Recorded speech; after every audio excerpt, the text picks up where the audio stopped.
what year? All right, so this is page 3 of the demographic review. All right, so the second industrial era, we're talking here about the 1870s to the early 1900s.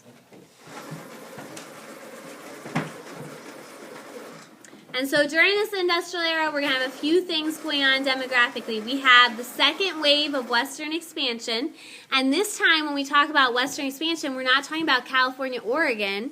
We're talking about the middle part of the country. That's the last part of our country to be settled. We're also going to be talking about urbanization and the impact of urbanization. And we're also talking about our second wave of immigration. All happens during this era. So let's start with Western expansion. Why do we expand west after the Civil War? What are some of the factors that encourage it?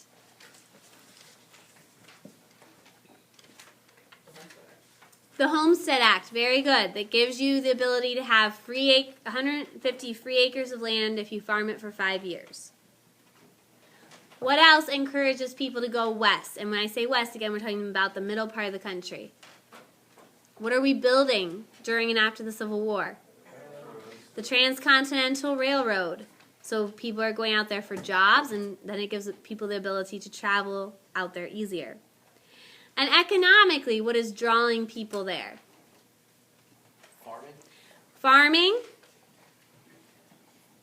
What else? Mining. Okay, again, it's not going to be just gold, but silver and things like that in the Dakotas. And ranching for some people.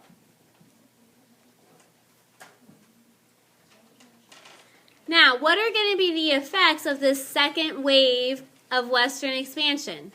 Who's it going to create conflicts with? Okay, so we're going to have conflicts with the Native Americans, which we'll get into in a minute.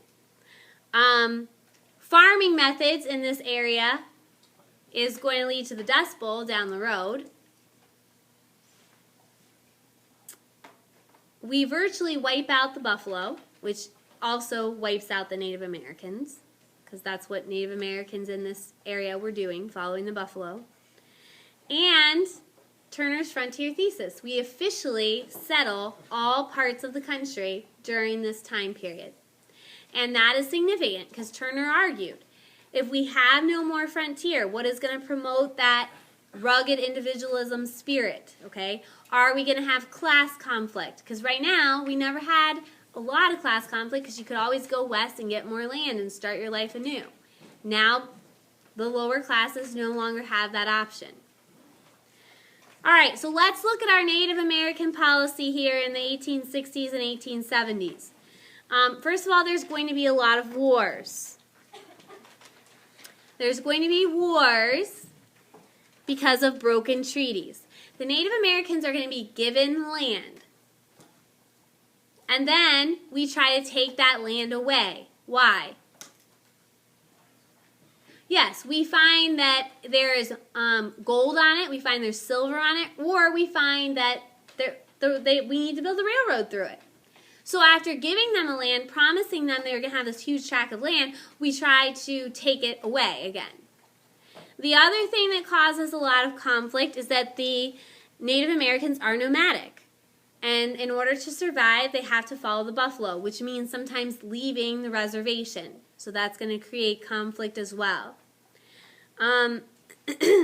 Examples of conflict would be like the Sioux Wars in the 1870s, and of course Little Bighorn, where the Sioux Indians defeated the Federal Army.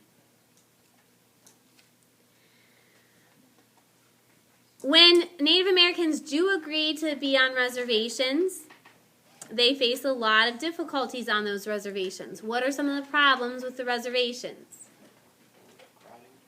They're crowded.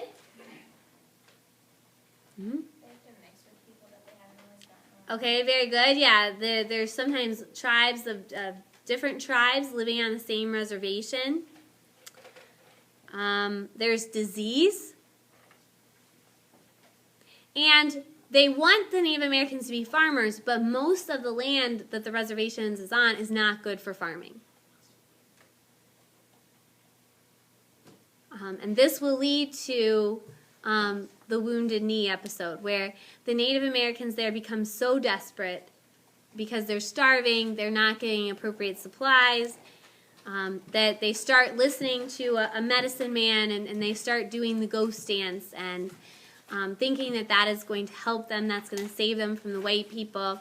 And the federal troops see that as a threat, and we're going to have the massacre at Wounded Knee, where Sitting Bull and over 200 women, children, men will be killed. Okay. The Dawes Act is what was being promoted by the assimilationists. Okay, assimilationists wanted to save the Native American. And they thought that the way they were going to do that is make them be like white people. So the assimilationists set up a reservation policy where every Native American man would get 150 acres of land to farm. And they thought it would work out perfectly. But it was a huge failure because, again, the land was not farmable. And then what happens when that man has 3 sons? How is he going to divide up his land? 50 acres, that's not going to be enough to live off of. So they didn't allow room for population growth with the Dawes Plan on these reservations. The other thing promoted by the assimilationists, which I know you just debated probably extensively, is the boarding schools. Okay.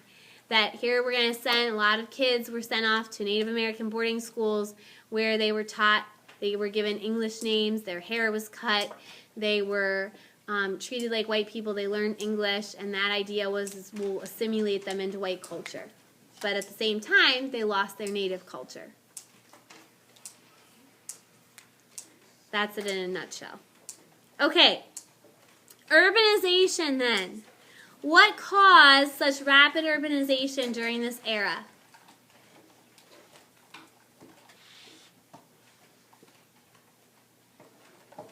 People, why are you so weak on this stuff? Yes, Hunter? Industrialization. Industrialization caused urbanization because all the industries in the cities, and that's where people go for jobs. What else causes urbanization, rapid population growth? Immigration, yes. What else caused urbanization? What new technologies allow more people to fit into the cities? Huh? Skyscrapers, yes. Okay. And cities don't just grow up when we have urbanization occur, they grow out. Why do they grow out?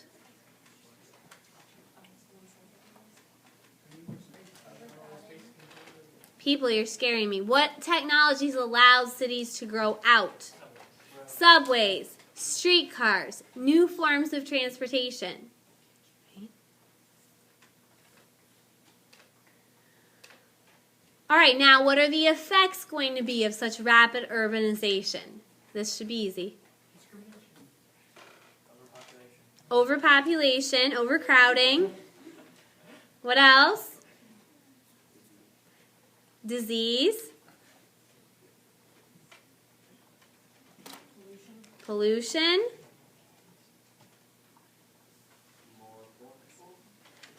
Very poor living conditions, the tenements, the slums, and corruption in city government with political bosses and political machines. Because the city does not, it happens so fast, the city government doesn't have a chance to respond, doesn't have a chance to get enough police out there, get people to pick up the trash and things like that. And so the political machines gain power by providing services to people in exchange for votes. Mm-hmm. Never mind, I forgot. Okay. The other thing you would want to know is there's also ethnic neighborhoods developing in the big cities, like Little Italy and so forth. So the second wave of immigrants, they don't assimilate as much as the first wave did. They keep more of themselves in these ethnic neighborhoods. All right, this is also the first time we have the first ring of suburbs created. And who's living in the suburbs? Wealthy or poor? The wealthy to middle class, because they can afford to live outside the city. They escape the filth of the city. And again, why do we have suburbanization? Because of transportation, the streetcar and the subway. And again, the who is because that's the wealthy people. All right, let's talk about the second wave of immigration. And when we talk about the second wave, we're going to make comparisons with the first wave, okay? So when I have new and old listed there, by old, I mean the immigrants who came in 1820 to 1840. Okay? So we're going to kind of compare, because you could easily have a question that asks you to compare the two waves of immigrants. Let's start with the new. Why are the new immigrants coming over here? Jobs, economic opportunity. What else are they fleeing? Yeah, persecution, religious persecution, or oppressive governments. Why did the old come over here? Why did the Germans and the Irish come over here? Okay, yeah, some for religious persecution. They were sorry. Yeah, the potato famine and economic opportunity. So there are some similarities there between the old and new and why they came. All right. From where are the new immigrants coming when they come between 1870 and 1910? Yeah, Southern and Eastern Europe. Where were the old from again? More Northern Europe with the Irish and the Germans. All right, what are some characteristics of the new immigrants then that came over? They have a different religion. Yeah, they oftentimes were Jewish, they were Catholic, they were of different religions. They were poor. They were very poor, more poor than the first wave. Not educated. Not as educated. Can't speak English. They could not speak English, and nor did they make a real effort to when they were living in these ethnic neighborhoods. They also tended to be more individuals. You had more individuals come in the second wave than families. So the old immigrants came as families. They tended to be better at speaking English. There were a lot of Catholics, but you also had more Protestants mixed in there. And they tended to be more educated. Okay? And of course, all the new immigrants that come primarily settle in the urban areas where the cheap labor is.